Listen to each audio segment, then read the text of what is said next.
The first card that I'm going to share with you in the series of podcasts is actually one of my favorite cards. It's a great one to start with. It gives you sort of the feel for the type of postcards that I've been finding. This one, I actually got it from a postcard dealer out in California by the name of Sarah Sachs. She's the aunt of the history editor, Christina Rice, that I brought on for the second volume.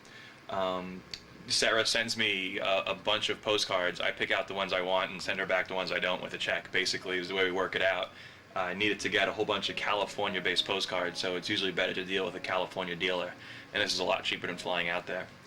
So this card was sent on September 8th, 1910 from Brooklyn, Pennsylvania to a Mr. Brenner, a very German name, and he lived in Pasadena, California. And the card reads, "Wonder if this card will cause you to have any pleasant memories. When I saw it, I thought of the May party 3 years ago. How time does fly. Just about 1 month from today I start for Pasadena. How good it will seem to be there once more." And it's signed M.A.P. The text alone on this card is fantastic. You know, you read it and you sort of get these images of socialist parties and German immigrants and, you know, beautiful sunny Pasadena. It also refers to some symbol on the front of the card, something that brings forth these great memories for the person who sent it, and you can also imagine brings forth great memories for the person receiving it, Mr. Brenner in this case. You flip the card over, and it's a swastika.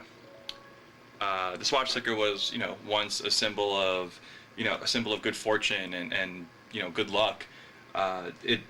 Over a decade after this card was sent, the Nazi Party adopted the swastika and turned it into one of the most potent symbols of racism and hatred that this world has ever seen.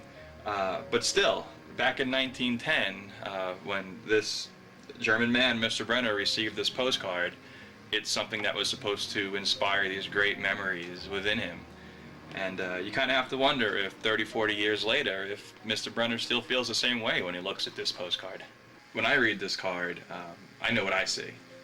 I see a story takes place, 30 years in the future, 1940 or so. America is starting to get involved, or starting to be pushed towards World War II, their involvement in the war. And you have these two guys sitting around who, every year they throw a May party, and every year it sort of has this swastika, good fortune sort of theme to it, and they decide, screw what's going on in the world right now, we're going to still do it, we're going to take it back. And they sort of throw this party and it's a complete bomb, and they realize that they can't relive the past anymore. I mean, something from their own culture even has changed it so much that they can never go back to it. I know the way Joshua Dysart and Leif Jones they're actually working on a story for the second volume using this postcard. And I know the story that they have in mind. It's completely different than my story. It actually takes place days after this postcard was mailed, basically. So, people get different sort of ideas from different postcards. So I guess the question is, what story do you see?